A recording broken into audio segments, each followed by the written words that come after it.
हाथ जोड़ लीजिए।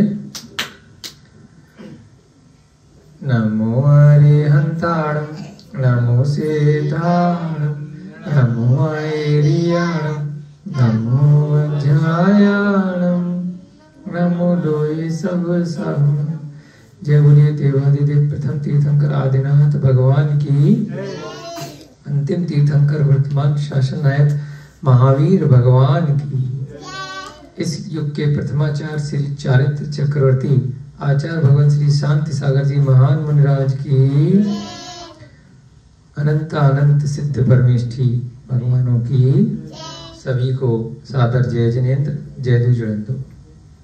मिथिलापुरी तीर्थ क्षेत्र में आए हुए सभी महानुभाव, हमारे नए नए भैया जी 2 ही दिन से आए हैं, सबका हार्दिक स्वागत। सब बच्चों का भी, बच्चे भी हमने देखा है छोटे छोटे नन्हे मुन्ने बच्चे फिर भी स्वाध्याय में अच्छे से एकाग्रचित्त होकर के सुनते हैं।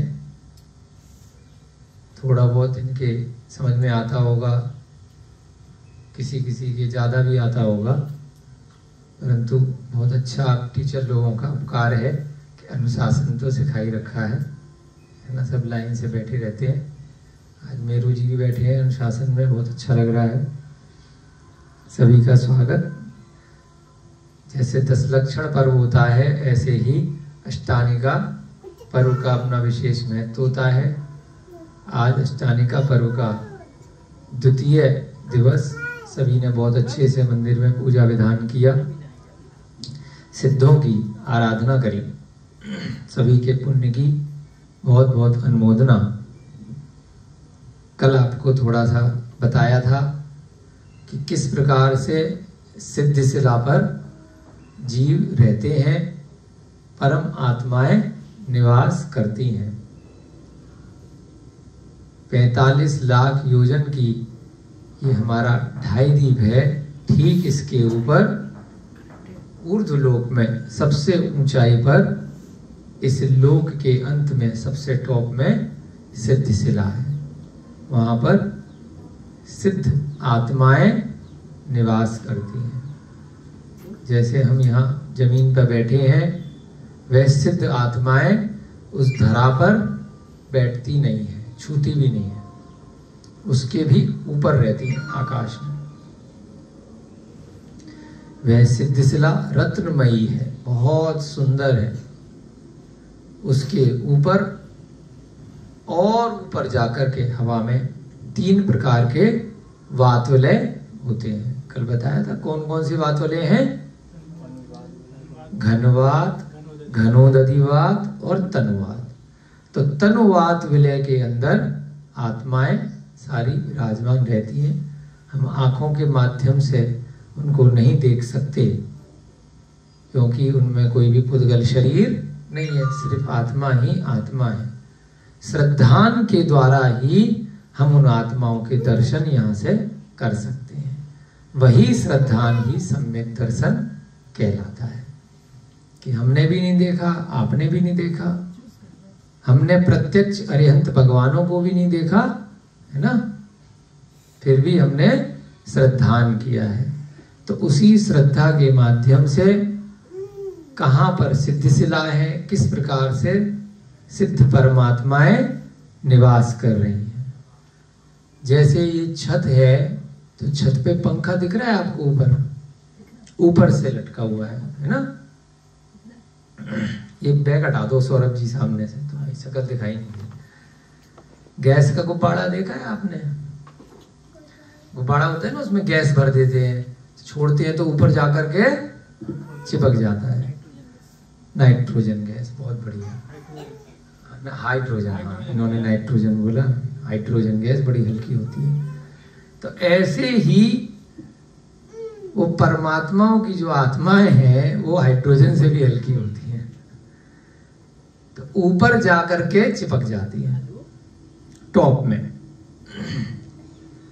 जैसे गुब्बारा आप कमरे पे छोड़ोगे तो छत में जाकर के लग जाएगा, ऐसे ही सिद्ध आत्माएं जो सिद्ध शिला उस पर बैठती नहीं है ना, वो सिद्ध शिला को भी छोड़ करके ऊपर हवा में तनुवात विलय में सबसे ऊपर, वहां जाकर के लोक के अंत में सर के बल रहती है।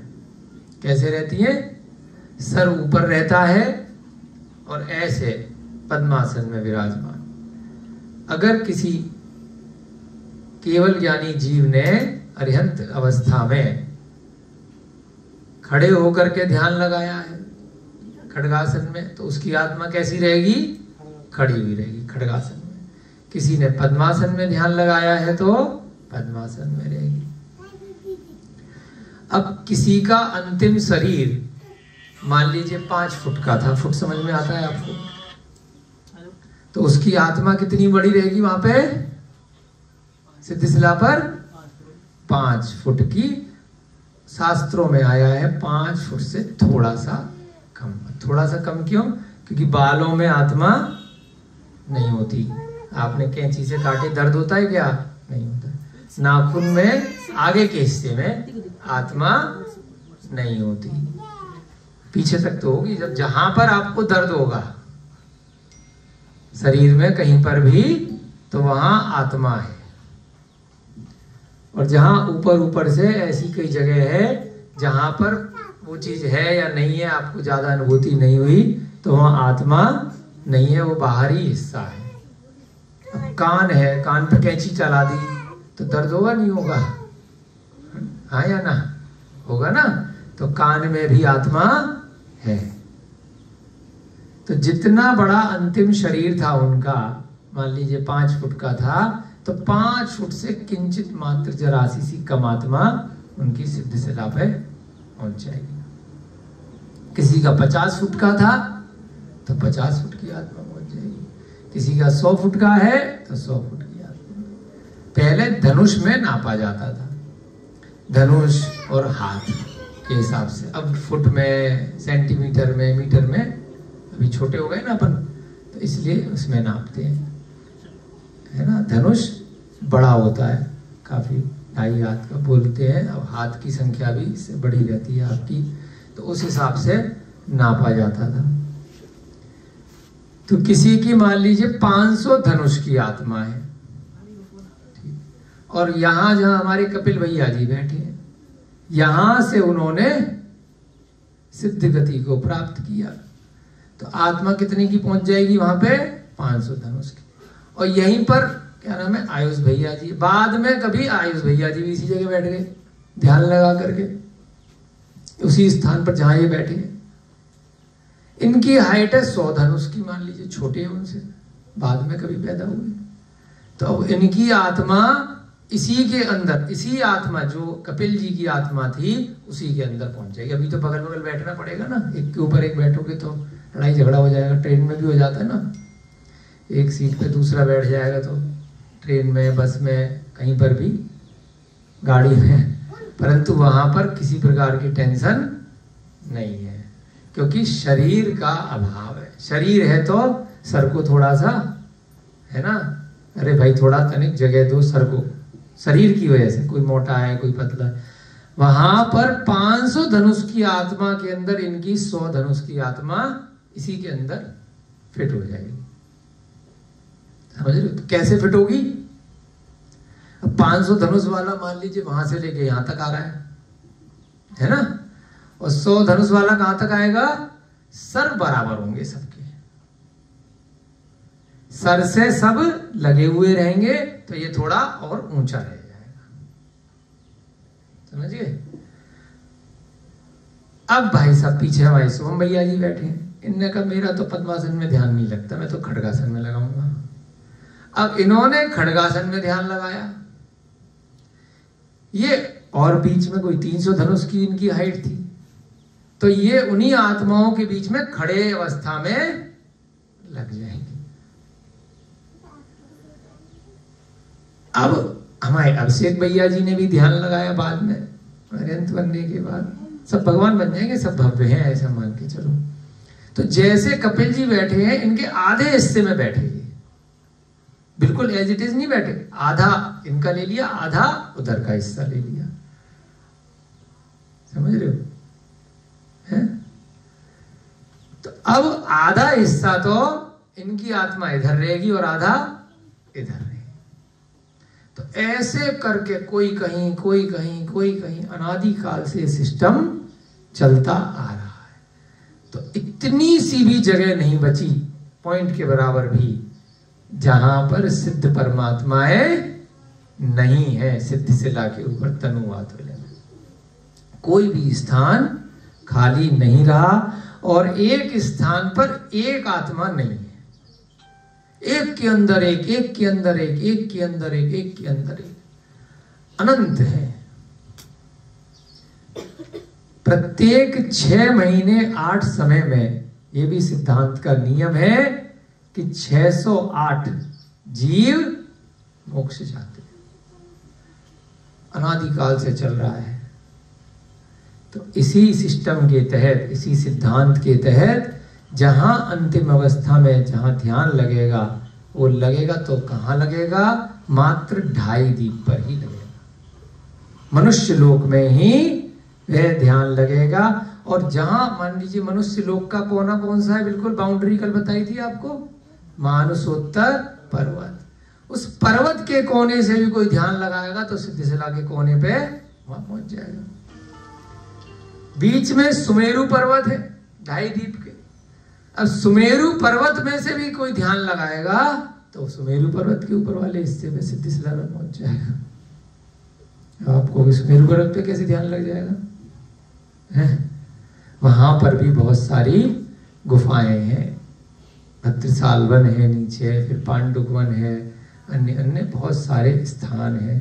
तो अब पर्वत ऐसे है पूरा, नीचे गुफा में कोई बैठा है, इधर कहीं बैठा है, उधर कहीं बैठा है। तो सुमेरु पर्वत के ऊपर भी सिद्धिशिला है। पांडुक शिला तो सुमेरु पर्वत के ठीक ऊपर वही है। सिद्धिशिला उसके ऊपर सीधे जब जाएंगे सारे स्वर्गों को क्रॉस करते हुए, 16 स्वर्ग, फिर ग्रैविक, अनुदेश और अनुत्तर, इन सबको क्रॉस करते हुए सबसे ऊपर सिद्धिशिला, और सिद्धिशिला के भी ऊपर तनुवात वलय। वहां जाकर के वो सिद्ध परमात्माएं रहती। तो अष्टानिका महापर्व पर आपने कराई थी ना सुबह सिद्ध भक्ति बहुत अच्छे से। अशरीरा, उनका शरीर नहीं है। तो शरीर नहीं है तो कोई परेशान करने वाला नहीं है। तो सिद्ध परमात्माओं की विशेष रूप से हम आराधना सिद्ध चक्र विधान इन 8 दिन में करते हैं। नंदीश्वर द्वीप में जो प्रतिमाएं हैं, जब प्रतिमा का जब स्वरूप दे दिया तो उनमें कहतनचित वो अरिहंत भगवान की प्रतिमाएं कहलाती हैं। सिद्ध भी मान सकते हो, अरिहंत भी मान सकते हो भाव के हिसाब से। परंतु वह कई लोगों का प्रश्न आता है कौन से तीर्थंकर की है? बताओ, नंदीश्वर द्वीप पे कौन से तीर्थंकर की प्रतिमाएं है? बताओ शास्त्री जी। हाँ, धीरे 52 तीर्थंकर होते हैं। तीर्थ कौन, प्रश्न आ जाता है ना कि कौन से तीर्थंकर की प्रतिमा है? तीर्थंकर की नहीं होती। जो अकृत्रिम चैत्यालय होते हैं, तीर्थंकर तो बार चेंज होंगे हर 24 में। ज्यादा से ज्यादा त्रिकाल 24 के गिन लोगे, पिछला, वर्तमान का और अगला। तो जितने भी अकृत्रिम चैत्यालय वहां पर चिन्ह नहीं होते। कोई भी तीर्थंकर की प्रतिमा नहीं होती। वो सदा सदा के लिए हमेशा रहती हैं, शाश्वत होती हैं। तो चाहे केवली भगवान कह लो, चाहे अरिहंत भगवान कह लो, चाहे सिद्ध कह लो। अब कई जगह मंदिरों में एक प्रथा है, सिद्ध भगवानों को दर्शाने के लिए एक अष्टधातु की मूर्ति बना के कटिंग कर देते हैं बीच में, देखा होगा ना कई जगह। तो कई विद्वान लोग कहते हैं ठीक है बताने के लिए, कई कहते हैं ठीक नहीं है। तो दोनों मान्यताएं हैं, है ना, कि हवा में दिखाने के लिए कि उनका शरीर नहीं है। देखी होंगी ना आपने प्रतिमाएं ऐसी कटी रहती है बीच में से, देखिए किस किस ने नहीं देखी? देखिए आपने भी। तो एक बताने के लिए कि ये सिद्ध है। और कई जगह प्रतिमा पे चिन्ह नहीं है, तब भी लोग उनको सिद्ध अरिहंत दोनों मान लेते हैं, या अपने हिसाब से कोई भी तीर्थंकर कुछ पहचान देख करके, कुछ प्रशस्ति देख करके, किसी काल का कुछ चिन्ह समझ करके कि भाई आदिनाथ की होगी, मान लेते हैं।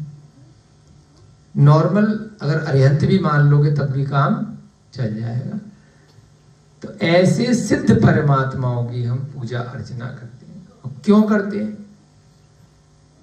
कि हे प्रभु, हम भी कभी सिद्ध बने, जैसे आपने सिद्ध पद को प्राप्त किया, अब हम भी ऐसे पद को प्राप्त करें। हम भी इस संसार में फंस गए हैं, फंसे हुए हैं। आपने हमसे बहुत पहले ज्ञान प्राप्त कर लिया और निकल गए। हमें थोड़ा आने में देरी हो गई, हम लेट हो गए, लेकिन देर आए दुरुस्त आए हैं। जब जागे हैं तभी सवेरा है। आज हमें पता चल गया है, तो आज कुछ ऐसा कर दो कि वापस इस संसार में अब न घूमें। तो इसलिए हम उन सिद्ध परमात्माओं की आराधना भक्ति करते हैं, नंदीश्वर दीप यहीं पर स्थापित करके, क्योंकि हम अभी देव योनि में नहीं है।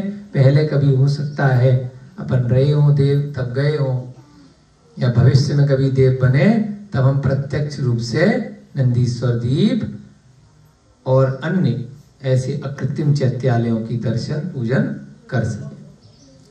तो सम्यक दर्शन की ये जो कहानी चल रही है, सम्यक कौमुदी, इस कहानी में जो बातें आई हैं, कहीं कहीं उन लोगों को चमत्कार स्वरूप लग रही हैं उस समय के हिसाब से, और वर्तमान की दृष्टि से हमें बहुत सारी ऐसी चीजें जो हम प्रत्यक्ष रूप से अपने रोजमर्रा की जिंदगी में, प्रतिदिन की जिंदगी में नहीं देखते हैं, तो वह चमत्कार लगता है। जैसे कुएं के मेढक सुना होगा ना आपने, कुएं कथा सुनी वैसी कहानी सी, कि कुएं का कहावत है ना, कुएं का मेढक है। तो कुएं का मेढक है तो उसकी दुनिया कुएं के बाहर नहीं है। उसने अगर कभी कोई मनुष्य नहीं देखा, अचानक से वह कुएं का मेढक अगर बाहर आ जाता है तो उसको सारी दुनिया चमत्कार लगने लगती है। सब कुछ नया नया लगने लगता है कि पता नहीं मैं कहाँ आ गया। ऐसे ही हम मान लिए कि हम सब कुएं के मेढक हैं, है ना। अब आप लोग भी कार्य के लिए अपने शहर से मान लीजिए बाहर निकले, हम भी बाहर निकले थे कभी, आप गांव शहर से तो नई जगह जाते हैं, बंबई नगरिया, दिल्ली नगर, नोएडा नगर, अमेरिका, लंदन, जापान, तो जहां पहले हम कभी नहीं गए, तो अचानक से जब हम ऐसी जगह देखते हैं तो हमें लगता है ना कि चमत्कार है। जब हम दिल्ली में पहली बार आए तो हमने बड़ी बड़ी बिल्डिंग जब गुड़गांव इत्यादि में देखी तो वो भी चमत्कार ही लगा कि 20 मंजिल, 30 मंजिल, 50 मंजिल की बिल्डिंग भी हो सकती है। अरे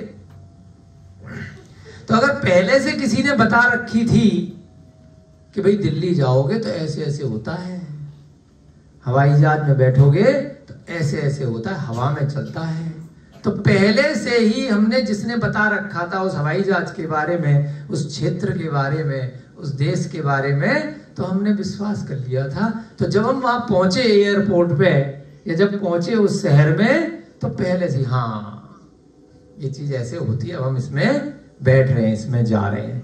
तो सम्यक दर्शन क्या हुआ? जो पहले से ही बिना देखे विश्वास कर लिया था, और जब प्रत्यक्ष देख लिया तो और यकीन पक्का हो गया। तो इन ग्रंथों से जो हम पढ़ रहे हैं, इन चंदन श्री की कथा से, मित्र श्री की कथा से और विष्णु श्री की कथा से, ये क्या है? जहां हम नहीं गए, जहां हमने प्रत्यक्ष नहीं देखा, वो हमने विश्वास कर लेना है। तो जब अब विश्वास हो जाएगा, और जब कभी हमारे को ऐसा मौका मिल गया विदेह क्षेत्र जाने का, ऐरावत क्षेत्र जाने का, सुमेरु पर्वत जाने का, विजयार्थ पर्वत जाने का, तो बिल्कुल अरे जो पढ़ा था, जो सुना था, एकदम पक्का निकला, सही निकला।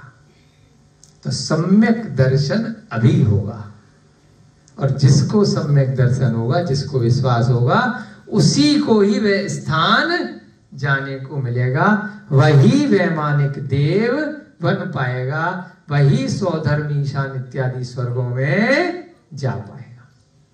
जिसको विश्वास नहीं है तो उसका जैसा विश्वास है वो वहीं जाएगा, है ना। नरक, तिर्यंच या फिर अधिकतम भवनत्रिक, यानी कि ज्योतिष, व्यंतर और भवनवासी, ज्यादा से ज्यादा वहां पर जा सकता है। और एक इंद्रिय से लेकर के पंच इंद्रिय यहाँ के जो जीव हैं मनुष्य में भी जा सकता है। मृदुल परिणामी अगर है, अगर परिग्रह कम है तो दोबारा से मनुष्य अधिकतम बन सकता है, नहीं तो मायाचारी इत्यादि करी और बहुत सारे हिंसा इत्यादि में लिप्त रहा तो नरक और त्रियंच गति में उसकी रास्ते कन्फर्म है। तो ऐसे ही अब तीसरी पत्नी की कथा चल रही है, विष्णु श्री की कथा। उससे पूछा गया कि भाई तेरा सम्यक दर्शन कैसे हुआ, तो उसने अपनी कथा बताई कि एक मंत्री था हमारे यहाँ पर सोम शर्मा, और उसकी स्त्री थी सोमा, और वहां पर राजा थे अजितंजय।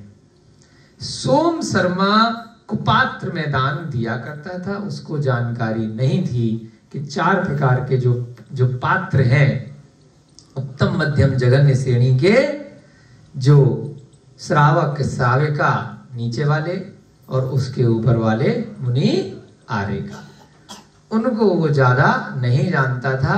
तो नॉर्मली वह दान इत्यादि देता रहता था। जगत में सब लोग देते हैं, गरीबों की सहायता करते हैं, कोई भी द्वार पे आ गया उसको भोजन करा दिया, है ना। तो उनको वो दान देता रहता था, उसकी दान देने की आदत थी।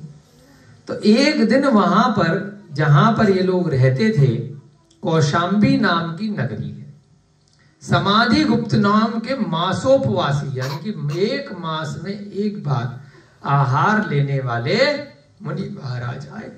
जब ऐसे तेजस्वी मुनि महाराज आए तो उस पूरे की पूरे उपवन में जहां वो आकर के ठहरे, फल फूल धन धान्य बहुत अच्छे से लग गए। इतना अतिशय उनके प्रभाव से वहां हो गया। बहुत निष्परिग्रही, बहुत अच्छे वह मुनि महाराज थे। उनका किसी प्रकार से अंतरंग का और बाह्य रूप से कोई भी परिग्रह नहीं था। उनके अंदर किसी भी प्रकार की कषाय इत्यादि नहीं थी, और 1 महीने में 1 बार आहार लेने वाले, है ना। बहुत सारे लोग आपने देखे होंगे जो भूखे रहते हैं और रोते रहते हैं कि हाय मैं भूखा हूँ, हाय मैं गरीब हूँ, कुपोषण के शिकार हो जाते हैं, है ना। 2 दिन में खाना नहीं मिला पर ऐसे हो जाते हैं, क्योंकि कचरा खाते रहते हैं अपने कर्मों के कारण से।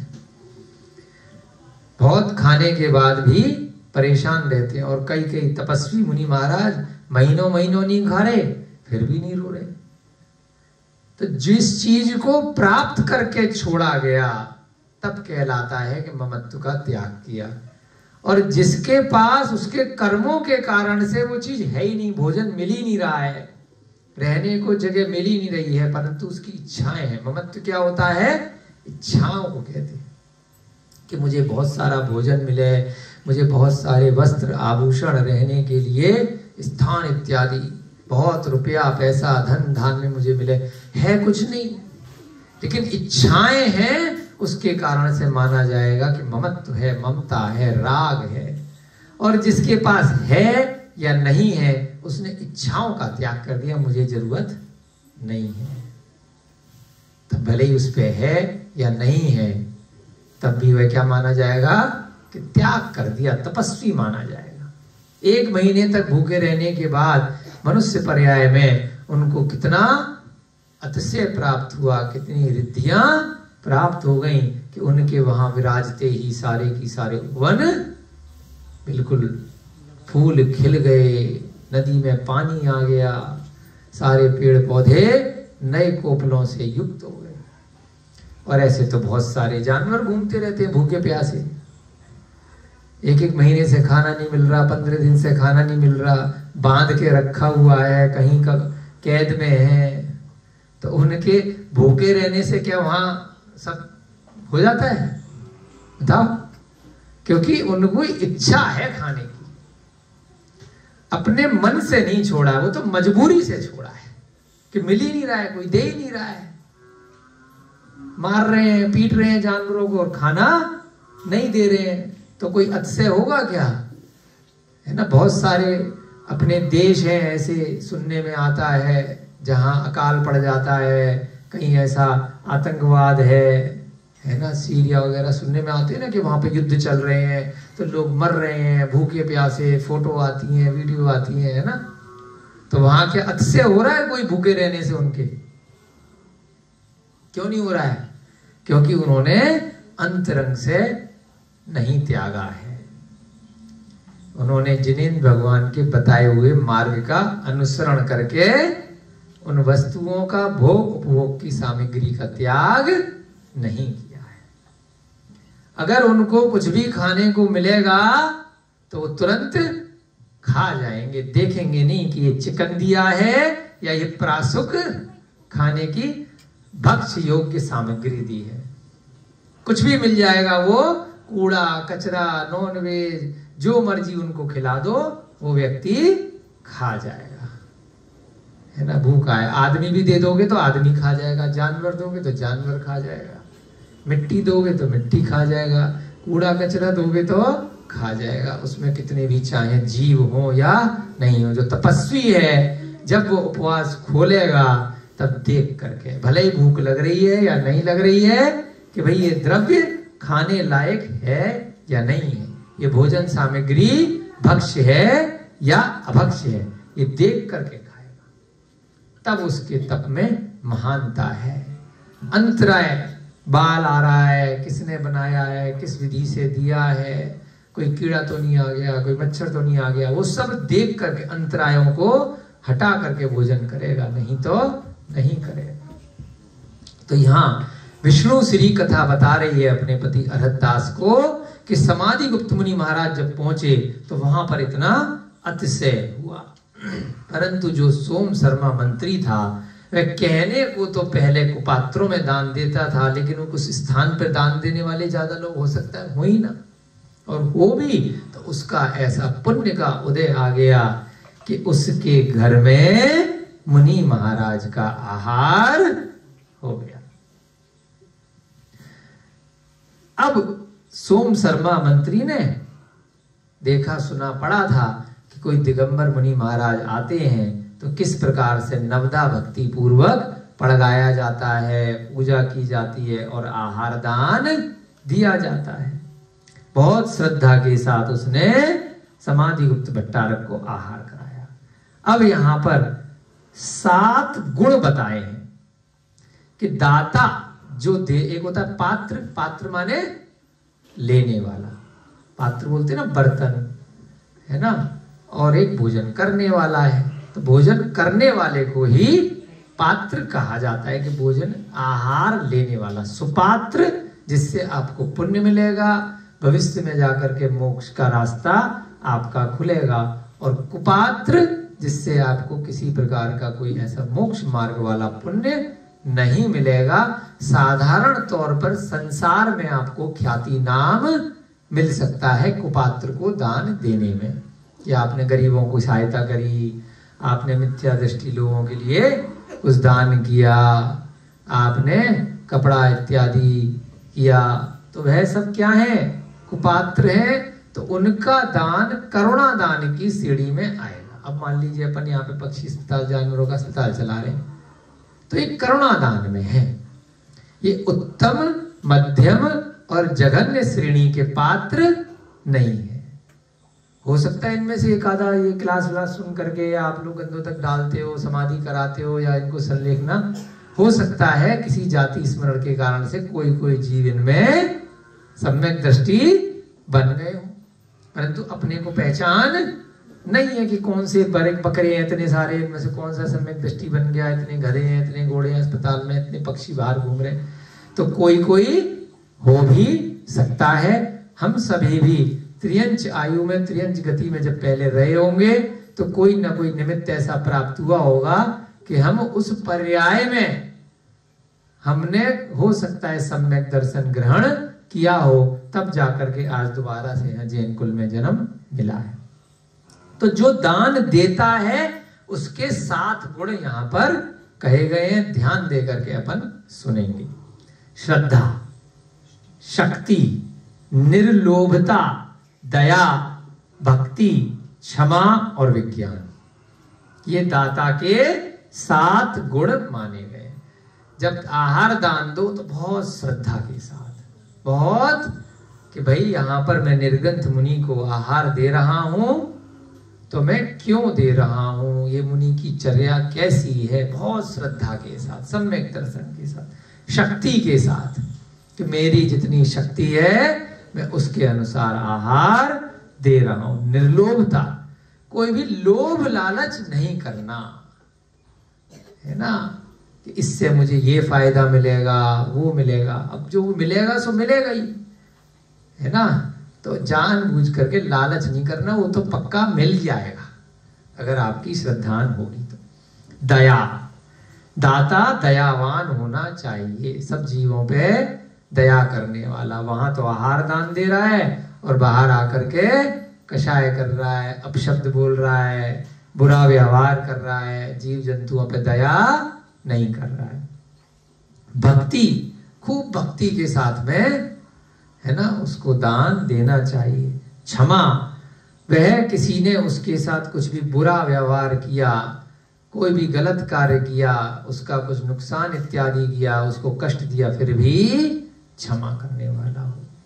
कषाय ना पाले, द्वेष ना पाले। और विज्ञान, यानी कि उसको ज्ञान हो कि क्या देना है, इधर से उठाया उधर दे दिया, है ना, कुछ भी ना खिला दे आहार में, है ना। ये इस सबका हम सबको अभाव रहता है कि कब किस चीज के बाद क्या देना है, कौन से मुनि महाराज हैं, उनकी क्या आयु है, उनके शरीर की क्या अवस्था है ना, बूढ़े महाराज को क्या देना है, युवा को क्या देना है, रोगी को क्या देना है, वह बिना देखे हुए।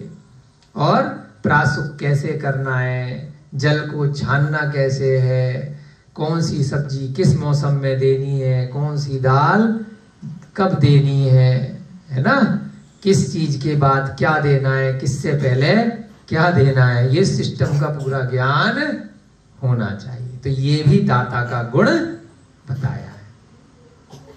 अब बता रहे हैं कि विधि क्या है, कि आहार कैसे देना चाहिए। प्रथमान योग के ग्रंथों में सारी चीज आ जाएंगी, ये चरणायोग का पाठ चल रहा है ना, कि कैसे आहार देना चाहिए। तो उसी हिसाब से हम लोगों को सीखना है। पड़गाहना, कि कैसे बोलते ना, एक ट्रेंड चला रहा है, हे स्वामी नमोस्तु नमोस्तु नमोस्तु, अत्र अत्र अत्र, तिष्ठ है तिष्ठ है तिष्ठ है, ठहरो, है ना, आओ आओ आओ। एक पहले के जमाने में भाई इसकी जो भी प्राकृत में जो शब्द रहते होंगे वो बोलते होंगे। अब जहाँ की जो भाषा है, महाराष्ट्र की अलग भाषा है, दिल्ली की अलग भाषा है, तो उनका भाव के हिसाब से, स्थान के हिसाब से शब्द रहेंगे, है ना। अभी वर्तमान में अपन जिस एरिया में रह रहे हैं तो वहां पर ये शब्द चलते हैं। उच्च स्थान पर विराजमान करना। अब अगर पड़क गए, है ना, उनकी जो विधि थी, उन्होंने मन में जो सोचा था, विधि मिल गई आपके द्वार पर, वो पड़क गए, यानी कि अब आहार के लिए उनका आगमन हो गया, तो थोड़ा ऊंचे स्थान पर उनको विराजमान करना है। फिर पैर धुलाना है, उनके चरण सच जल से, जो प्रासुक जल है उससे धुलाना। फिर उनकी पूजा करनी है, क्योंकि पंच परमेष्ठी में वे आते हैं। फिर उनको प्रणाम करना है, नमोस्तु करना है। फिर मन शुद्धि, वचन शुद्धि, काय शुद्धि का प्रकट करना है ना। वो फॉर्मेलिटी के लिए करते हैं आजकल, तो हम भी करते हैं, जहाँ कहीं जाते हैं, मन शुद्धि, वचन शुद्धि, काय शुद्धि, है ना। मालूम ही नहीं है किसने बनाया है, फिर थाली आती है, महाराज जी पूछते हैं क्या है, फिर पूछते भाई क्या है मालूम तो है नहीं क्या बनाया है, तो कैसे बताएंगे कि आहार शुद्ध है, बस बोल देते हैं मन शुद्धि, वचन शुद्धि, काय शुद्धि, आहार जल शुद्ध है ना। मालूम ही नहीं है, लेकिन ठीक है, चलो भाव है, विश्वास है कि जो बना रहा है, जो अम्मा जी बना रही हैं, जो आंटी जी बना रही हैं, जो ब्रह्मचारी या जो भी लोग बना रहे हैं, उनको जानकारी है, तो उनने शुद्ध बनाया होगा। घर पे आहार लगाया है तो पत्नी ने बनाया है, बेटी ने बनाया है, भाई ने बनाया है, बहन ने बनाया है, माँ बाप ने बनाया है। विश्वास है कि इनको जानकारी है तो इन्होंने शुद्ध बनाया होगा। ऐसे होता ना, अंकल जी आपने तो खूब आहार दिया है, श्वेता बना रही है, आंटी जी बना रही है, फिर भी बोलते तो आप ही हो। आपको तो मालूम भी नहीं है कि सब्जी कौन सी बनी है। प्रैक्टिकल बात है कि नहीं, कुछ पता होता है। आप 6 सब्जी लेकर के आए, इतना तक तो पता है मंडी से ले आए, परंतु उनने बनाई कौन सी है तो मालूम नहीं। तो फिर भी एक वह भी सम्यक दर्शन कि मुझे विश्वास था कि जिसने बनाया है उसको छानना आता है, उसको जीवानी करनी आती है कुएं से निकाल करके। तो ये सब बातें यहाँ पे लिखी हैं, विधि कि किस विधि से आहार देना है, ध्यान रखना, पड़गाहन करना, उच्च आसन पे विराजमान करना 2, फिर पैर धुलाना, बहुत सुंदर अंकल जी ने याद कर लिया, फिर पूजा करना, फिर प्रणाम करना, नमोस्तु बोलना, फिर मन शुद्धि, वचन शुद्धि, काय शुद्धि, आहार और जल शुद्ध है। इस प्रकार से 9 प्रकार की विधि नवदा भक्ति कहलाती है। दाता के गुण कितने हैं? 7। भक्ति कितनी है? 9। ठीक है, सारी याद भी नहीं रहे तो गिनती मोटा मोटा याद कर। तदनंतर हाथ जोड़कर मंत्री ने कहा कि हे मुनिराज, आज मैं धन्य हो गया। तो यहां से इस कहानी को सुन करके हमारे थोड़े बहुत एक्शन देख करके मन में विचार करो कि मैं सोम शर्मा है ना। जब पिक्चर देखते हो तो थोड़ी देर के लिए लग जाता ना कि मैं ही अमिताभ बच्चन हूं। करते हैं ना बच्चे डिशुम डिशुम, वो देख करके खुद भी एक्शन करने लगते हैं ना।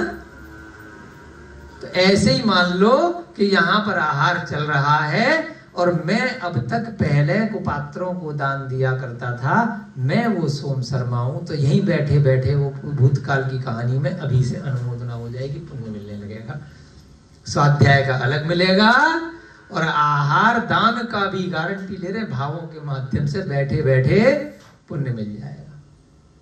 हमें भी महाराज जी ने कुछ साल पहले नियम दिलवाया कि भाई खाना खाने से पहले भावों के माध्यम से पड़गाहन कर लिया करो। तो हम कोशिश कर रहे हैं कुछ साल से कि भाई नहीं दे पा रहे तो 2 मिनट के लिए पाए सागर मुनि महाराज जी आए थे, अपने आहार हुआ उनका, तो उन्होंने हमें कोने में ले जाके कहा बाकी सब तो ठीक है, एक नियम हमसे ले लो। उन्होंने कहा ठीक है महाराज। तो शायद 2 साल हो गए, तो बड़ा अच्छा लगता है, 2 मिनट लगते हैं। भावों के माध्यम से कलश लिया अपना भगवान को, कोई मुनि महाराज है मन के माध्यम से, यह भी कौन सा व्रत कहलाता है? अतिथि समविभाग व्रत। क्या कहलाता है? अतिथि समविभाग व्रत। अतिथि को पहले पड़गाहन करना, अतिथि भी सुपात्रों को अगर है तो आहार प्रत्यक्ष रूप से दे देना, अगर नहीं है तो मन में दे करके और फिर आहार कर लो। कितनी दिक्कत है, 2 मिनट 5 मिनट लग रहे, नहीं भी अगर खड़े हो रहे गेट पे 1 मिनट में कि भाई सभी का आहार निर्विघ्न संपन्न हो गया हो, सभी 3,9 करोड़ मुनि महाराजों का आहार हो गया हो, 2.5 दीप में जो विराजमान है ना, और सबका निर्विघ्न हो गया हो, और उसके उपरांत अपना भोजन कर लो। नहीं तो बैठ करके मन में ऐसी भावना कर लो, तो उसका आहार दान का आपको कुछ तो पुण्य मिल जाएगा। नहीं भी मिलेगा तो नुकसान क्या है ना। गाय के लिए भी तो रोटी निकालते थे लोग पहले। तो ऐसे ही जो सत्पात्र हैं, जो सुपात्र हैं, उनके लिए भावना कर लो। हाथ जोड़कर के मंत्री ने कहा, तो आप लोग भी सोच लो कि मैं भी वह सोम शर्मा मंत्री हूं। आज मैं धन्य हो गया, मैंने आज तीर्थंकर को देखा है और उनकी पूजा करी है। उसने तो मुनि महाराज को आहार दिया, जिसको प्रत्यक्ष देख लिया उसने उनसे बड़ा सपना देख लिया कि मेरे लिए तो आप ही तीर्थंकर हो। मैं तो ऐसा मन में सोच रहा हूं कि मैंने तो आज महावीर भगवान को भोजन करा दिया। ऐसे ही हम किसी वर्तमान में अगर मुनि महाराज को अगर आहार करा दे तो अपने को भावना क्या भानी है, आज तो मैंने आदिनाथ को देख लिया। आदिनाथ जैसे राजा श्रेयांश ने भोजन कराया था, आज तो मैंने महावीर को भोजन करा दिया जैसे कभी चंदन वाला ने कराया। ऐसी भावना कर लो, जा क्या रहा है? कुछ पैसे तो लग नहीं रहे, भोजन तो करा ही दिया है, तो भावना मानो। तो उसमें क्या होगा कि जैसे तीर्थंकर को भोजन कराने का पुण्य है वैसा पुण्य लग जाएगा। आज तो मैंने साक्षात तीर्थंकर को देख लिया और उनकी पूजा कर ली। इस समय कली काल में, कली काल माने पंचम काल, यानी कि घटना कब की है? पंचम काल की है। भाई पंचम काल अभी का जो चल रहा है, पहले नहीं था कभी। भगवान महावीर से पहले भी, उस 24 से पहले भी तो पंचम काल रहा होगा किसी दूसरे अवसरपणी उत्सरपणी काल में। इस पंचम काल के बाद कौन सा काल आएगा कपिल भैया? छठा। छठे के बाद कौन सा आएगा?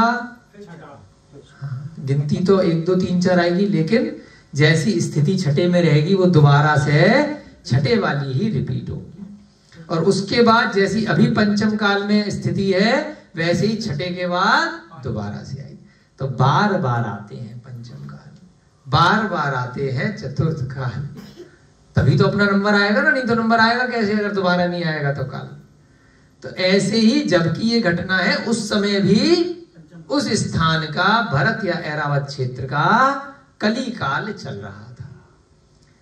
तो इस समय कली काल में 3 लोक के महान रक्षक केवली भगवान नहीं है। तो हमसे ये वाली कहानी बिल्कुल लिंक है। जैसी हमारे यहाँ स्थिति है वैसे ही उस सोम शर्मा के यहाँ स्थिति रही, और फिर भी मासोपवासी मुनि महाराज का उसने आहार करवा दिया। तो वह महाराज जी से कह रहा है कि देखो, हमने तो खाली सम्यक दर्शन के कारण सुना है कि सम्यक दृष्टि कोई हो जाता है, या ऐसी सुनी सुनाई बातें हैं कि केवली भगवान होते हैं, अरियंत भगवान होते हैं, परंतु हमने तो पंचम काल में कभी देखे नहीं। तो मेरे लिए तो आप ही मुनि महाराज केवली भगवान हो कि इस कली काल में 3 लोक के महान रक्षक केवली भगवान नहीं होते, परंतु भरत क्षेत्र में जगत को प्रकाशित करने वाली उनकी उत्कृष्ट वाणी चल रही है। तो वह मंत्री उन मुनि महाराज से आहार के बाद चर्चा कर रहा है, बातचीत हम बिठा लेते हैं ना कि महाराज जी थोड़ी देर बैठ जाओ, मत जाओ, थोड़ी बातचीत कर लेते हैं। तो उनको बता रहा है, क्या कह रहा है कि इस भरत क्षेत्र में क्या चल रही है? वाणी चल रही है परंपरा से। महाराज जी अब यहाँ पर साक्षात कोई भगवान, कोई केवली नहीं है, परंतु विश्वास के कारण से, श्रद्धान के कारण से, पूर्वाचार्यों के माध्यम से कुछ ग्रंथों की रचना है, और आपके जैसे कुछ मुनि महाराज हैं जो जिनेंद्र भगवान के बारे में बताते हैं। तो उन्हीं के मार्ग का अनुसरण करते हुए मुझे ऐसा लगता है कि तीर्थंकर अगर होते होंगे तो आपके जैसे होंगे। रत्नत्रय के धारक उत्तम मुनि उस वाणी के आधारभूत हैं। रत्नत्रय माने सम्यक दर्शन, सम्यक ज्ञान, सम्यक चारित्र, यही 3 रत्न है। सोना, चांदी, हीरे, मणि, माणक के, है ना, पीतल जिसकी जैसी क्षमता है, प्लेटिनम और महंगी महंगी धातुएं, ये सब कथनचित पुद्गल रत्न है। देखने के, पहनने के, ऐसे ही फालतू में खुश होने के सब यही रह जाने हैं। ये वास्तव में रत्न नहीं है। आज सोना इनके पास, कल सोना उनके पास, ये अपनी बहू को दे जाएंगी, इनको अपनी सास से मिलेगी, वो चाहती जाएंगी, सोना देता जाएगा आदमी वहीं की वहीं, किसी का नहीं होता। और रत्नत्रय उस आत्मा का होता है, उस शरीर से ऊपर उठ करके चारित्र, ज्ञान, दर्शन, वह उस जीव को इस संसार से मुक्त करा देता है। तो असली रत्न बोले हैं। रत्नत्रय के धारक उत्तम मुनि उस वाणी के आधारभूत है। ये जो जिनवाणी है वो कहां से मिली हमें? वह सोम शर्मा बता रहा है कि जिन्होंने सच्चा सम्यक दर्शन, सच्चा ज्ञान और सच्चा चारित्र ग्रहण किया है, आधारभूत यानी कि स्तंभ, नीचे होता है ना आधारभूत, बोलते हैं बिल्डिंग की आधारभूत क्या होती है, नींव। नींव पक्की है तो फिर बिल्डिंग 100 मंजिल 50 मंजिल कैसी भी खड़ी हो जाएगी। नींव अगर गड़बड़ है तो सब बिल्डिंग हिल जाएगी। तो उस जिनवाणी के आधार कौन है, जो रत्नत्रय के आपके जैसे मुनि है। आपकी वजह से ही वो जिनवाणी है, आप जैसे मुनि ही बताते हैं।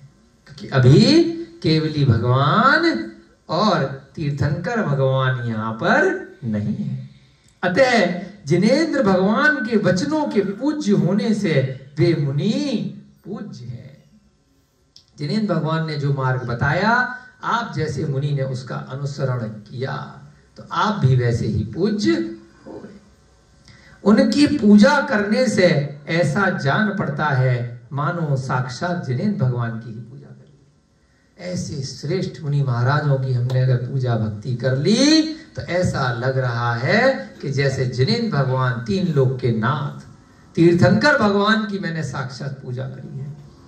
मंत्री के महल में, मंत्री को भी महल मिलता था भाई, है ना। मुनि दान के फल स्वरूप देवों के द्वारा विरचित पंचाश्चर्य। वर्तमान काल में भी एक मंत्री रहे हैं बड़े फेमस, जिन्होंने इस समय संसार की सबसे अद्वितीय प्रतिमा बनाई है। बताओ कौन बताएगा? इसी पंचम काल में, हाँ, मैं अभिषेक जी के लिए अद्वितीय प्रतिमा वर्तमान काल में 1000 साल पहले, इसी पंचम काल की बात है। पूछो भाई साहब से। बाहुबली भगवान, मंत्री साहब ने बना दी, राजा नहीं बना पाया, चामुंड राय। तो हमें ऐसा लगता है कि मंत्री कोई हल्का मंत्री नहीं होगा, अवश्य ही किसी ना किसी बहुत जल्दी वह मोक्ष जाने वाला आदमी है ना।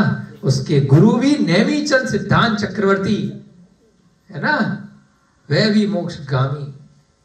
ऐसे श्रेष्ठ मुनि है ना, ऐसे ऐसे स्थान, चंद्रगिरी पर्वत, विंध्यागिरी पर्वत, ऐसा स्थान जिस स्थान पे चंद्रगुप्त जैसे महामुनि और उनके गुरु भद्रबाहु स्वामी, और ऐसे स्थान पर शाश्वत आज के समय में इतनी विशाल काय प्रतिमा।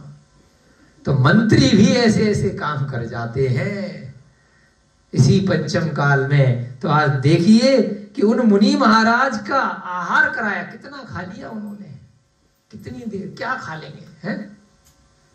कोई सोना चांदी हीरे जवाहरात तो उसके खा नहीं गए, थोड़े से चावल खा लिए, थोड़ी सी रोटी खा ली, थोड़ा सा जल ले लिया, थोड़ा सा, है ना, कितना खा लिया। लेकिन भावों के कारण से, उसके पुण्य के कारण से देखो क्या हो रहा है।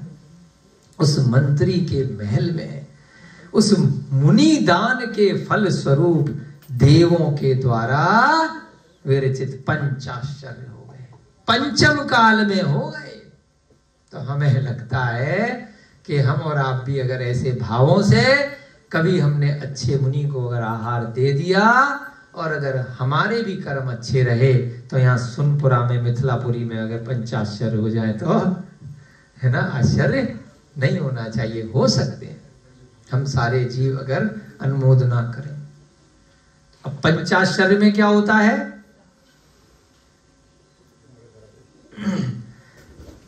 कौन कौन से अतिशय होते हैं पंचाश्चर्य में? पुष्प वृष्टि, रत्न वृष्टि, क्या हुआ? अच्छा, रत्नों की वृष्टि होगी, देव आकर के दुंदुभी बजाएंगे, हैं? शीतल मंद पवन चलेगी, खूब नगाड़े बजेंगे, खूब जय जय का जयकारा लगेगा ऊपर आकाश से देवों के द्वारा। तो ये पंचाश्चर्य होते हैं। ऐसे ही पंचाश्चर्य चंदन बाला के यहाँ भी हुए, ऐसे ही राजा श्रेयांश के यहाँ भी हुए, और ऐसे ही इस कली काल में इस मंत्री के यहाँ हुए। अब मंत्री ने कहा आहार दान के फल का अतिशय, उसे तो इतना जानकारी नहीं थी, पहले तो वो कुपात्रों को दान देता था, परंतु उसको पता था कि कभी मुनि महाराज आएंगे तो ऐसी विधि रहती है, कभी ऐसा संयोग ही नहीं बना होगा, आए नहीं होंगे उसके दरवाजे पर, उसके नगर में, तो दे ही नहीं पाया। अब जब उसने सच्चे पात्र को, और वो भी ऐसे महामुनि को दान दे डाला, तब उसने ये सब अतिशय देखा। वही अतिशय ही हमारे लिए चमत्कार मान लो। जिसने कभी नहीं देखा, नहीं, अरे ये क्या हो गया। अब किसी ने कभी वर्षा नहीं देखी हो, आकाश से पानी गिर रहा, चमत्कार हो गया। बच्चों ने कभी इंद्रधनुष नहीं देखा, मान लो। इंद्रधनुष देखा आप में से किसने? किसने नहीं देखा इंद्रधनुष? किसने नहीं देखा? है? सबने देखा है? देखा बेटा? तो जब कभी पहली बार देखा होगा, वो घड़ी याद कर सकते हो, कभी पहली बार देखा हो, है ना? देखो आ गया बाढ़। जब इंद्रधनुष कोई पहली बार देखता है तो आकाश में, क्योंकि वो रोज नहीं दिखता है बारिश में, 4 महीने में कभी कभी 4 महीने में 1 आध 2 बार। अब बचपन में किसी ने देखा, ये बच्चे जब पहली बार इंद्रधनुष देखेंगे तो क्या लगेगा? चमत्कार। तो उसी को बोल दो अतिशय, है ना? कि ये क्या चीज है, ये कौन सा कलर आ गया आकाश में, पहले कभी नहीं देखा। इस प्रकार से अब वो इंद्र का धनुष बोल दिया। इंद्र कोई उससे धनुष चला करके बाण नहीं चला रहा है ना? लेकिन ऐसा गोल सा होता है, सप्तरंगी होता है ना? कुछ इस प्रकार से वह वहां पर उस क्षेत्र में, उस स्थान पर ऐसा निमित्त बन जाता है कि सूर्य का प्रकाश इस प्रकार से किरणें आती हैं और इस प्रकार से वो वर्षा के जल पे पड़ती हैं कि जल में और किरणें जब टकराती हैं तो वह जो किरण का प्रकाश है वह अपने मूल स्वरूप में 7 भागों में विभक्त हो जाता है और कुछ घंटे के लिए, कुछ देरी के लिए, कुछ मिनट के लिए आकाश में वो धनुष बन जाता है। किसने बनाया, कहाँ बनाया, वैज्ञानिक कुछ कहेंगे, लोग कुछ कहेंगे, लेकिन भाई बन जाता है। अलग अलग लोग उसको अलग अलग से तर्क देंगे।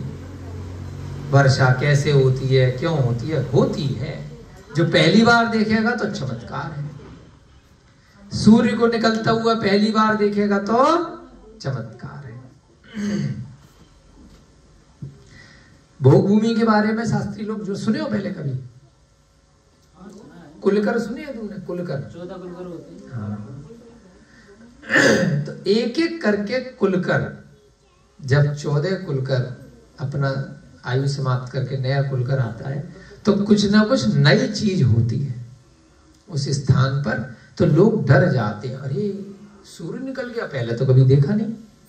तो कुलकर बताते हैं, चंद्रमा निकल गया, पहले तो कभी देखा नहीं, डर जाते हैं। तो उनको चमत्कार लगता है।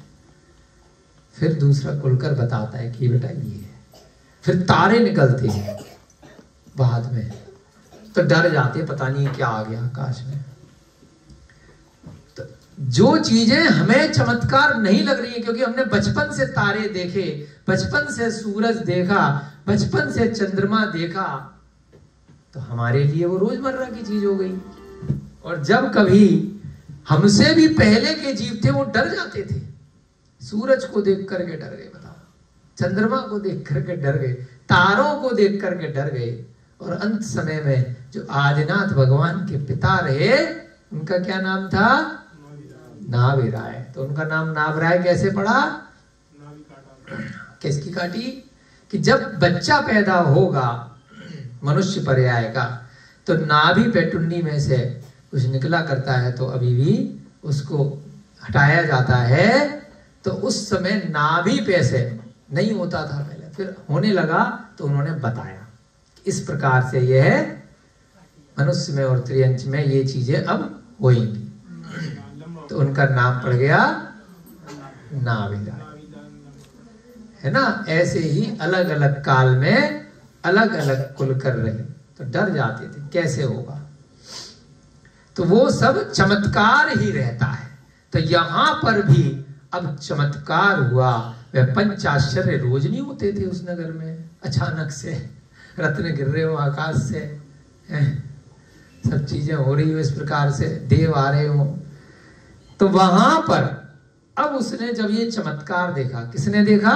सोम शर्मा ने। तो उसने कहा वैष्णव धर्म में जो दान बतलाए गए हैं, वैष्णव धर्म को मानने वाला था, वेदों इत्यादि की परंपरा थी, तो वह सब प्रकार से पेड़ों को पूजने वाला, नदियों को पूजने वाला, डुबकी लगाने वाला, है ना, और जो संसार के उपक्रम को चलाने वाले व्रत रहते हैं, बच्चे के लिए व्रत, पति के लिए व्रत, पत्नी के लिए, धन के लिए, है ना, तो वो सब करा करता था। तो वैष्णव धर्म को पालने में जो दान बतलाए हैं वे सब मैंने माने सोम शर्मा ने, दीक्षित, अग्निहोत्री, श्रोत्रिय यानी वेद पाठी, त्रिपटक शासन, धर्म कथक, भागवत की कथा चलवाते हैं ना लोग, श्रीमद् भागवत की कथा चल रही है जी, आओ सुनो, तपस्वी, बंधक तथा योगींद्र आदि अनेक प्रकार से दिए हैं। अब उसने बता दिया कि मैं इतने सालों से सारे दान देता आ रहा हूं, भागवत कथा भी कराता हूं, जो वस्त्र पहने हुए जो तपस्वी आते हैं भिक्षा लेने के लिए या जाता हूं मैं तो उनको देता हूं, योगींद्र होते हैं बहुत सारे, धर्म कथा टीवी वगैरह पे चलती रहती है ना, उन्हीं को मैं, कथावाचक, उनको भी मैं खूब दान देता हूँ, त्रिपटक शासन चलाने वाले वेद पाठी लोगों को भी देता हूँ, श्रोत्रिय लोगों को, यानी कि जैसे यहाँ पे अपन तो सम्यक दर्शन की कथा बता रहे हैं, है ना, जो उनकी कथाएं बताते हैं तो उनको मैं खूब दानवान देता हूँ, अग्निहोत्र में यानी कि यज्ञ इत्यादि भी खूब करता हूँ, लेकिन इतने सालों से करता आ रहा हूँ, आज तक कभी ऐसा चमत्कार नहीं देखा। आज पहली बार मैंने जरा सा शक्कर पात्र में आपके दान क्या दे दिया, ये क्या हो गया? चमत्कार कैसे हो गया? तो ये कौन कह रहा है? सोम शर्मा और मुनि महाराज को कह रहा है। सुवर्ण दान, अश्वदान, तिल दान, हस्ती दान, रथ दान, दासी दान, पृथ्वी दान, ग्रह दान, कन्या दान और कपिला गाय का दान, ये 10 महादान है। ग्रस्तों के ये मिथ्या वाले दान कहलाते हैं कि गाय दान कर दी, सोना दान कर दिया। अब तो सोना कोई देगा क्या? बहुत महंगा हो गया है ना। कहने को है सोना दान किसको देंगे?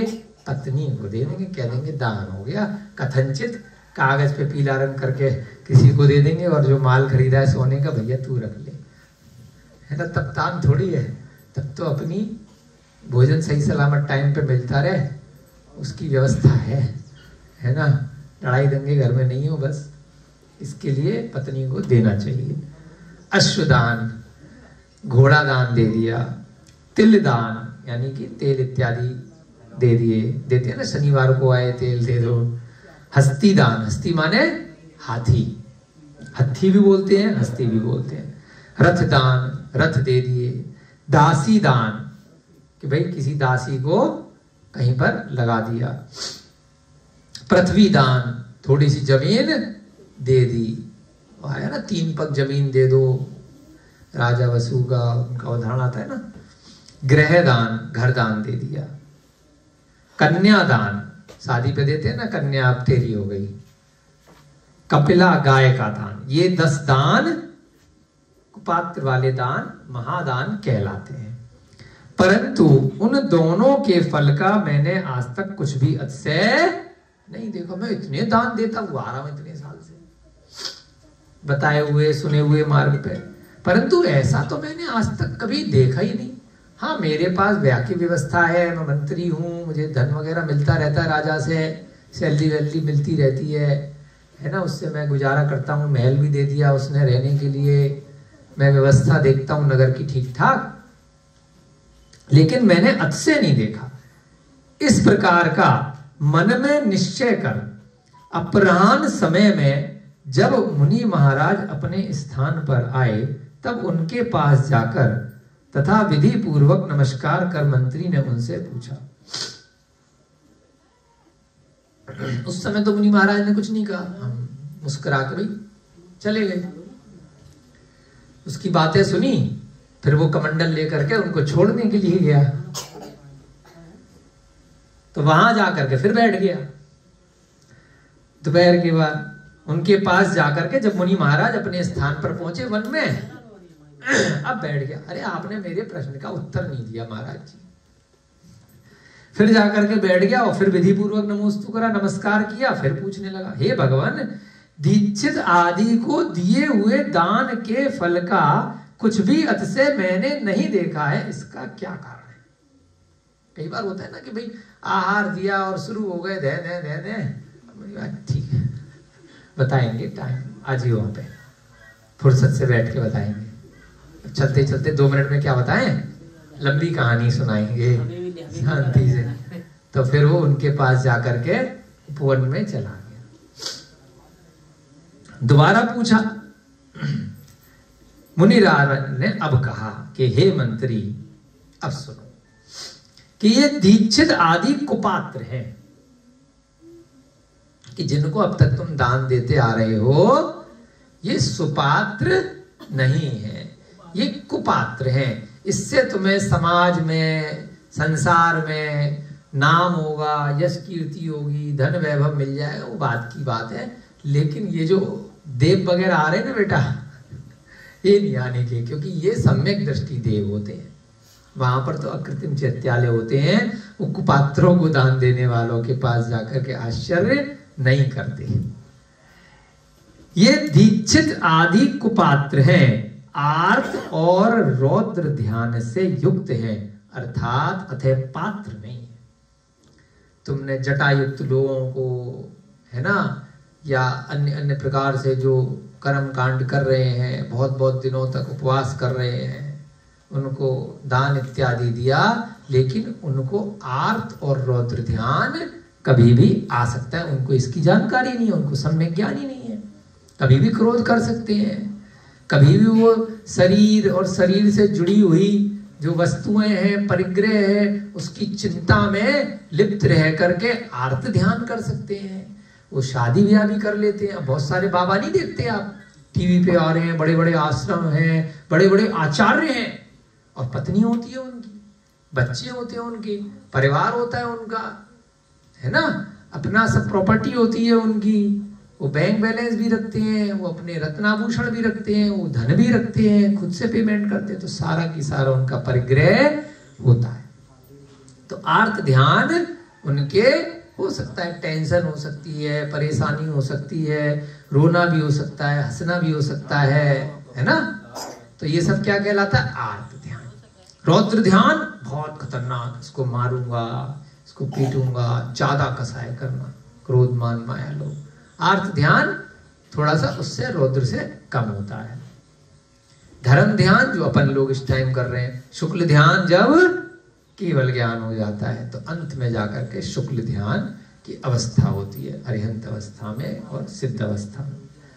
तो अब यहाँ पर मुनि महाराज ने कहा कि ये सब बेटा आर्त ध्यान और रौद्र ध्यान कर सकते हैं, ये पता नहीं क्या खा रहे हैं, क्या पी रहे हैं, इनका कोई भी भक्ष का चक्कर नहीं होता है। कई सारे तो आचार बन गए, साधु बन गए, उनको मालूम ही नहीं है, इतने बड़े बड़े बाल हो जाते हैं, उसमें कीड़े रेंग रहे हैं, भस्म लगा रखी है, नहा नहीं रहे हैं, गंदगी में रह रहे हैं, सब खा पी रहे हैं, है ना। तो आप कहीं जाइएगा बड़े बड़े तीर्थों पे तो आपको मिल जाएंगे, बहुत बहुत सालों से तपस्या भी कर रहे हैं, मौन भी रह रहे हैं। हमें मिले थे एक मौनी बाबा, बता रहे थे 20 साल से मौन में, बद्रीनाथ में। 2014-15 की बात है ना, जब वो उत्तराखंड की त्रासदी हुई थी, 14 उसके आसपास, 13-14 या 15 की बात होगी शायद। तो वह कह रहे 20 साल से मौन में थे और बर्फ में रहते थे। फिर जैसे ही उनको पता चला कि प्रमुख सागर महाराज जी बद्रीनाथ आए हुए, उनके साथ हम गए थे विहार कराने, वहाँ पहुंचे थे, तो अपना सब मौन तोड़ करके अब 4-5 दिन 1 हफ्ते महाराज जी से सीखता रहा नीचे आकर, है ना, मौनी बाबा। उसके हमने ऊपर जा करके देख करके आए, पहाड़ की चोटी पे एक कटिया बना रखी थी, बड़ी सुंदर, है ना, और मौनी बाबा के नाम से वो प्रसिद्ध थे वहाँ। तो अब वहीं पर रहते थे, वहीं पर उनका कोई ना कोई खाना पहुंचा देता था। उन्हें दान नहीं देना चाहिए, है ना, क्योंकि मालूम नहीं ना वो बाद में उनके कैसे विचार हैं, वो क्या करेंगे उस दान के फल से।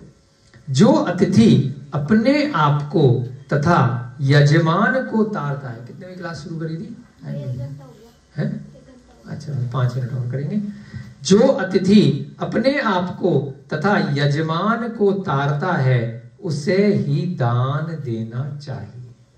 तारना माने हे प्रभु मुझे तार दो, तारणहार, मेरी नैया पार लगा दो, मुझे इस संसार से मुक्ति दिलवा दो, थक गए है ना इस संसार में परिभ्रमण करते। तारना माने इधर से उधर पहुंचा देना, है ना।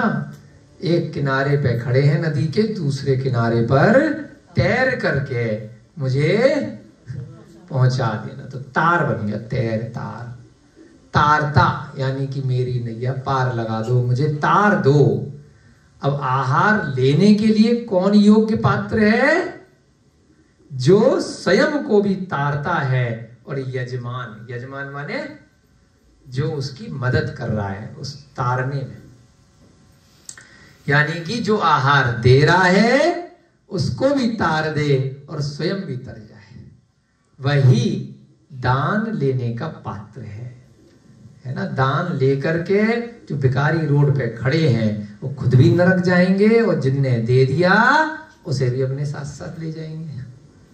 शराब पी करके उस पैसे से, अब तो पैकेट बड़े सस्ते हो गए हैं, है ना, 70-75 रुपए के हो गए पैकेट आजकल। जानकारी में नहीं है ना, हमें जानकारी में आ गया, भले हम पीते नहीं है, लोग पीते हैं। तो पहले तो शायद और भी सस्ते होंगे, लेकिन अभी क्या कमाई बढ़ गई है, तो कमाई बढ़ने की वजह से वो कंपैरेटिवली तुलनात्मक रूप से सस्ते हो गए। पहले लेबर की दिहाड़ी 100, 150, 200 रुपए चलती थी, तो शायद 30, 40, 50 रुपए के पैकेट आते थे। अब दिहाड़ी बताते हैं 700-800, 600-700 रुपए की हो गई है, 500-600 की, तो तुलनात्मक रूप से सस्ते हो गए। आते हैं बता रहे भैया पीछे। तो इसलिए अगर आपने ऐसे लोगों को दान दिया, उन पे दया खा करके कि भूखा है, 4 दिन से रो रहा है, बिलबिला रहा है रोड पे खड़ा होकर के, तो वो तो जाएगा ही उपहुआ भी करके, और तुम भी जाओगे जहां वो जाएगा, नरक त्रियंच गति। तो मत दो, यही कह रहे हैं वहां पे। आपको नहीं पता है तो इसलिए आप मत दो, पैसा नहीं दो, और उसको आपको अगर देना है तो ले आओ, उसको ठीक करने का प्रयास करो, गुरुकुल लगाओ। टाइम ज्यादा लगेगा, शॉर्टकट में मत पढ़ो, समय लगाओ, उनको सुधारने का प्रयास करो। अगर नहीं कर सकते हो तो खाली 2 सेकंड के लिए देखा, पैसे मत दो, क्योंकि पैसा दोगे तो वो कुछ भी करेगा। बहुत ज्यादा दया आ रही है तो फल पकड़ा दो, केले दे दो, सेब दे दो, तो केले कहाँ बेचने जाएगा एक आधा केला। दूसरा सामान तो चलो, कोई महंगी चीज पकड़ा दोगे तो हो सकता है बेच करके फिर पैसे ले करके फिर वो पिया है। तो कुछ ऐसी चीज दो जो बेच नहीं पाए। आपके मन में भाव, पैसे मत दो, 1 रुपया भी मत दो, क्योंकि 1-1 रुपया करके भी वो पूरे दिन में बहुत पैसे इकट्ठे कर लेते हैं, बूंद बूंद से सागर भर जाता है ना। तो आप पैसे ना दो। तो ये सब चीजें हमें भी नहीं मालूम थी, धीरे धीरे स्वाध्याय कर रहे हैं, अच्छे गुणवान लोगों के पास बैठते हैं, सीखते हैं, तो जो आसानी से कर सकते हैं तो कर रहे हैं। दया है मन में आती है तो भाई ठीक है, दूसरे पे कर लेंगे जिनका कन्फर्म है। इससे अच्छा तो जानवरों पे कर लो कि कम से कम शराब तो नहीं पिएंगे, है ना। तो आपका दान का, करुणा का आपका भाव है तो लग जाएगा। उनकी चोट ठीक कर दी, उनकी दवाई कर दी, पक्षियों का इलाज कर लो, जानवरों का इलाज कर लो, मनुष्यों में भी उनका करो जो ठीक होने के लिए तैयार है, जो ऐसी वस्तुओं का सेवन न करने के लिए तत्पर है। नहीं तो भावों के माध्यम से भाई कह दो कि मैंने तेरे को ये चीज दी है, ये भोजन लिया है, भाई मेरे पे उपकार कर लियो, तो 1 दिन के लिए, 1 महीने के लिए नॉनवेज मत खाना, शराब मत पीना, अभक्ष मत खाना, है ना, रात्रि भोजन मत करना। तो यजमान माने, बोलते हैं ना पंडित जी जो ज्योतिषी होते हैं, यजमान, यजमान माने जिसके घर पूजा कराने के लिए जा रहे हैं। तो अतिथि अपने आप को तथा यजमान को तारता है, उसे ही दान देना चाहिए। अतिथि बोलते हैं, अतिथि हम किसको बोलते हैं? अतिथि। इसकी आ रही कोई? हाँ समझ गए, हमारे एमसी बहुत इंटेलिजेंट है। तिथि, जिसके आने की तिथि न हो। अब सुपात्र वाला अतिथि कौन है? जो उत्तम मध्यम जघन्य श्रेणी का पात्र है, मुनि महाराज, श्रावक श्राविका, हरिका इत्यादि। और बाकी सामाजिक रूप से, व्यवहारिक रूप से अतिथि कौन है? आपके बुआ, चाचा, मित्र, दोस्त, है ना, कोई भी, वो सभी वैसे अतिथि है। उनको भी आप, अब तो आजकल फोन करके आते हैं, मिलोगे कि नहीं मिलोगे, है ना, फिर भी अतिथि कहलाते हैं। तो यहाँ पर पुण्य, उनको जो रिश्तेदारों को खिला पिला रहे हो, उनसे पुण्य मिलेगा क्या? पुण्य नहीं मिलेगा। लेकिन भाई साहब रहना है, व्यवहार निभाना है, तो इसलिए अपने में जाओ नहीं जाओ, ससुराल पक्ष में जरूर चले जाना चाहिए। पुरुष को अपने बीवी के उसमें और बीवी को पुरुष वाले में, जिससे कि सामंजस्य बैठा रहता है। हाँ, लेकिन इतने ज्यादा भी मत निभाओ कि अपना धर्म छूट जाए। पहले प्राथमिकता धर्म को दो। जैसा कि कहा है, बस जल्दी से आपकी छुट्टी करेंगे, ये वाला पैराग्राफ पूरा करके। जो पाप रहित, ये कौन बता रहा है? अब वे मुनि महाराज बता रहे हैं, बेटा तेरे घर में पंचाक्षर क्यों हुए? मैंने नहीं कराए, मैंने कोई जादू टोना नहीं किया, मैं तो अपना धर्म ध्यान करता हूं, मैं तो पर्यंत भगवान की बताई हुई मोक्ष मार्ग पे लगा हुआ हूं, तेरे पुण्य से हुए हैं। और पहले क्यों नहीं हुए? क्योंकि पहले तूने जो मुझे चीजें बताई हैं वे सदपात्र नहीं थे, है ना। कोई किसी को रिद्धि हो गई, कोई किसी को जादू टोना आ गया, जो चमत्कार आप बता रहे हो, है ना, किसी को कोई ऐसी विद्याएं आ गई और उसने इम्प्रेस करने के लिए, जिससे मेरे पास भीड़ बहुत आए, मेरे पास रुपया पैसा बहुत आए, मैं जो पैसे मांगू अपने मठ के लिए, अपने रहने के स्थान के लिए, अपनी जो जरूरतें पूरी करने के लिए, तो मैं इसलिए चमत्कार दिखाऊं, तो वो गलत है। चल रहे ना टीवी पे बाबा तुम्हारे एरिया के, है ना, तो वो कहीं ना कहीं चमत्कार जो टीवी पे चिट्ठी बना बना के दिखाते हैं, तो वो क्या है? वो सम्यक दृष्टि नहीं है, वह भी सुपात्र नहीं है, क्योंकि वह अपना एक व्यापार, एक बिजनेस चलाने के लिए, उनको कोई मान लीजिए वास्तव में कोई विद्या की सिद्धि हो गई है, तो उससे वह अपना व्यापार चला रहे हैं, है ना। कोई मुंह में डाल करके अग्नि निकाल रहा है, कोई उड़ करके दिखा रहा है, कोई कुछ दिखा रहा है, कोई कुछ दिखा रहा है, और वो संसार में वहां भाई लूट रहा है। उनके चेले भी वैसे कि वहां चमत्कार हो रहा है, उनके गुरु भी वैसे जो चमत्कार दिखा रहे हैं। तो वह सब संसारी मार्ग है, वह संसार में भटक रहे हैं, है ना। मनुष्य पर्याय में कुछ विद्याओं की सिद्धि हो गई, उन्होंने ऐसा तप कर लिया, कोई भी अंतर आदि सिद्ध हो गए, कौन सी बड़ी बात है? हमारे लिए तो बड़ी बात है, लेकिन अगर हम ग्रंथ पढ़ेंगे तो कोई बहुत बड़ी बात नहीं है, क्योंकि हमें तो कोई सिद्धि विद्धि नहीं है भैया, है ना। इच्छाएं तो देखो सबकी होती है कि हो जाए तो परेशानियां दूर हो जाए, कुछ ऐसा चमत्कार हो जाए कि रुपया कमाने के लिए इतनी मेहनत नहीं करनी पड़े, भोजन के लिए इतनी मेहनत नहीं करनी पड़े। लेकिन सम्यक दर्शन रखोगे, इच्छाएं कम रहेंगी, तो धीरे धीरे करके अपने आप हो जाएंगी बिना किसी रिद्धि। जो पाप रहित मार्ग में स्वयं प्रवर्ता है और निष्प्रय भाव से दूसरे को भी प्रवर्ताता है, आत्म कल्याण के इच्छुक मनुष्य के द्वारा वही गुरु अपराधनीय है। ऐसा ही गुरु स्वयं तरता है और दूसरों को तारने में समर्थ है। तो ये नहीं कह रहे कि मैं हूं ऐसा, वो बता रहे हैं, पहचान बता रहे हैं कि सच्चा गुरु, सच्चा निर्ग्रंथ साधु कौन है? जो सम्यक दृष्टि, सम्यक ज्ञान, सम्यक चारित्र का पालन करने वाला। तो कौन होता है? जो पाप रहित मार्ग में स्वयं प्रवर्तता है, यानी कि अब वह कोई भी पाप का कार्य नहीं कर रहा है, निष्प्रह भाव से दूसरे को भी प्रवर्ताता है। निष्प्रह भाव माने बिना किसी लोभ लालच के, अरे मेरा भी उपकार हो, मेरा भी कल्याण हो, और आप लोग बैठे हो, आपका भी कल्याण हो, मुझे आपसे कोई पैसे नहीं चाहिए कि तुम्हें यहाँ बैठ करके सुनाऊंगा तो गुल्लक में कुछ पैसे डालोगे या रसीद कटाओगे या टिकट लेकर के बैठे। मोटिवेशन के लेक्चर, हाँ भैया जी पता नहीं कौन कह रहा था, अरे 6,000 रुपए की टिकट लेकर ही है, वो आए हैं, बहुत सारे आते हैं ना यूट्यूब पे जो फेमस हो जाते हैं, तो बड़े बड़े ऑडिटोरियम में प्रोग्राम करते हैं, हाँ, 6,000 रुपए, 5,000 रुपए, 10,000 रुपए पैसे लेके आपको मोटिवेशन कर रहे हैं, अरे एक ग्रंथ पढ़ लो पैसे बच जाए। अपने लिए भी आएंगे 6,000 लेके, है ना। तो जरूरत क्या पैसे देकर, तो वो जो पैसे देकर के मोटिवेशन दे रहे, यही बात बता रहे हैं, तो वो निष्प्रही नहीं है। तो उनको दान देने का कोई फायदा नहीं है, क्योंकि वो वही उसी को एंट्री देंगे ऑडिटोरियम में जो पेमेंट देकर के आएगा। दोनों का उसमें लोभ है, यहाँ ना हमारा लोभ है ना आपका लोभ है, ना ये जनवाणी का लोभ है। तो यह निष्प्रही है, बिना किसी लोभ लालच के, बिना किसी फायदे के, जो निष्प्रय भाव से दूसरे को भी उस मार्ग में लगाता है, प्रवर्ताता है आत्म कल्याण के इच्छुक मनुष्य के द्वारा, वही गुरु अपराधनीय है। सबके लिए वो गुरु नहीं है। निर्ग्रंथ साधु किसके लिए है? जिसको आत्म कल्याण करना है, जिसको संसार के सुख साधन भोग विलासता चाहिए, उसके लिए वो दिगंबर गुरु साधु। अरे यार ये तो पता नहीं क्या है, नंगे गरीब आदमी है, इनके पास कपड़े नहीं पहनने के लिए, चलो मैं इनको साबुन दे देता हूँ, चलो इनको मैं तौलिया दे देता हूँ, कपड़े दे देता हूँ, रहने के लिए ठिकाना देता हूँ।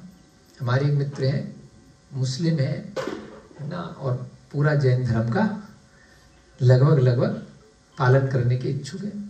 उनको हम लेके गए एक दिन, यहाँ भी कई बार आए, उनको लेके गए मुनि महाराज जी के दर्शन कराने। तो फटाफट वो नीचे गाड़ी में लौट के गए।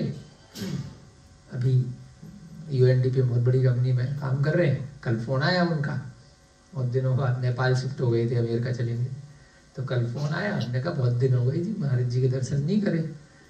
तो जब पहली बार उन्होंने हमारे साथ महाराज जी के दर्शन करे, तो गाड़ी में गए फटाफट से और चॉकलेट के पैकेट लेकर के आए भागे भागे, क्योंकि उन्होंने कभी मुनि महाराज देखे नहीं थे। फैजल नाम है, बड़े अच्छे, बड़े प्रिय मित्र। सुरत सागर मुनि के दर्शन करे दिल्ली में। तो महाराज जी को उन्होंने, बाकी लोग नारियल चढ़ा रहे थे, उन्होंने चॉकलेट चढ़ा दी 4-5 पैकेट। फिर महाराज जी ने कहा कोई बात नहीं, जो बच्चे बैठे थे। फिर हमने उनको प्यार से समझाया कि महाराज जी एक बार आहार लेते हैं, ऐसे विधि होती है, ये चॉकलेट नहीं खाते, परंतु उसके भाव थे, है ना। फिर धीरे धीरे करके वो जैन धर्म में पूरी श्रद्धा करने लग गया, पुरुषार्थ सिद्धि उपाय पूरा ग्रंथ पढ़ डाला, है ना।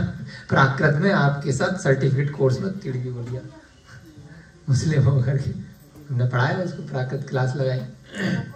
ऐसे वीगन तो पहले से हैं, कभी उन्होंने मांस नहीं खाया, कभी शराब नहीं पी जीवन में, है ना। अभी उनका विवाह भी हो गया अमेरिका की एक लड़की के साथ में। आएंगे अगले हफ्ते, हम मिलवाएंगे आप सबसे।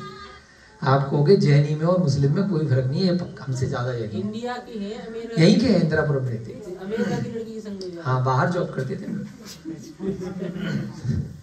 तो उनको उनकी जैसी जैन इस टाइप की मिल गई, और उन्होंने अपनी शादी पूरी एक तरह से जैन और बुद्ध विधि से नेपाल में जाकर के करी, पूरी जैन विधि से शादी करी है।